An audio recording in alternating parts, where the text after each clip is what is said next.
ఒక వెడల్పాటి పాత్రలో స్వచ్ఛమైన నీళ్లను పోసి అందులో నీ ప్రతిబింబాన్ని స్పష్టంగా చూడగలవా అంబేద్కర్?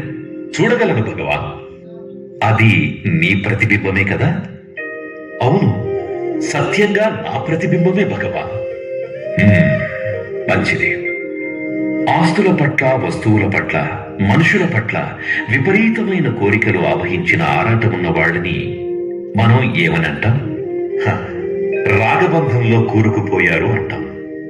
రాగం అనే రంగును ఆ స్వచ్ఛమైన నీళ్లలో కలిపితే ఇంత క్రితం నువ్వు చూసిన ప్రతిబింబాన్ని చూడడం జరుగుతుందా?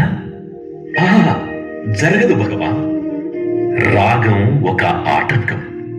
మరి ఆ పాత్ర కింద ద్వేషం, కోపమనే మంట పెట్టి సలసలా కాగబెడితే ఆ మసలే నీళ్లలో నీకు సత్యదర్శనం అవుతుందా? జరగదు భగవాన్. ఇప్పుడు ఆ పాత్ర నీటిలో అనుకున్న ఫలితం వస్తుందా లేదా, అనుకున్నది దక్కుతుందా లేదా అనే ఆందోళనను ఒక కట్టెపుల్లగా మార్చి తిప్పుతూ ఉన్నామనుకో, కదులుతున్న నీటిలో నీ ప్రతిబింబాన్ని స్పష్టంగా చూడగలవా? సాధ్యం కాదు భగవాన్.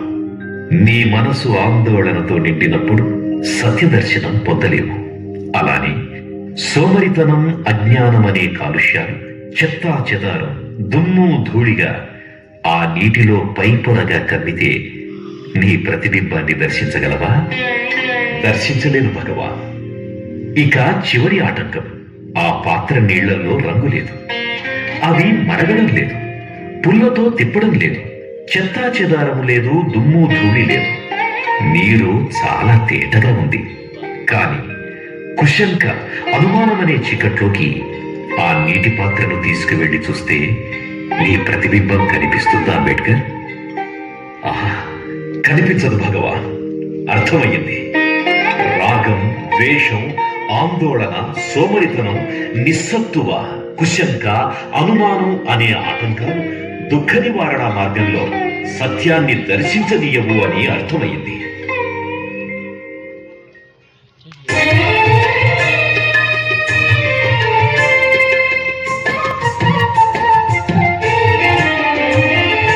అంబేద్కర్ బుద్ధునితో జరిపిన సహవాసం మానవ కళ్యాణానికి ఇచ్చెను ఘన సందేశం. అంబేద్కర్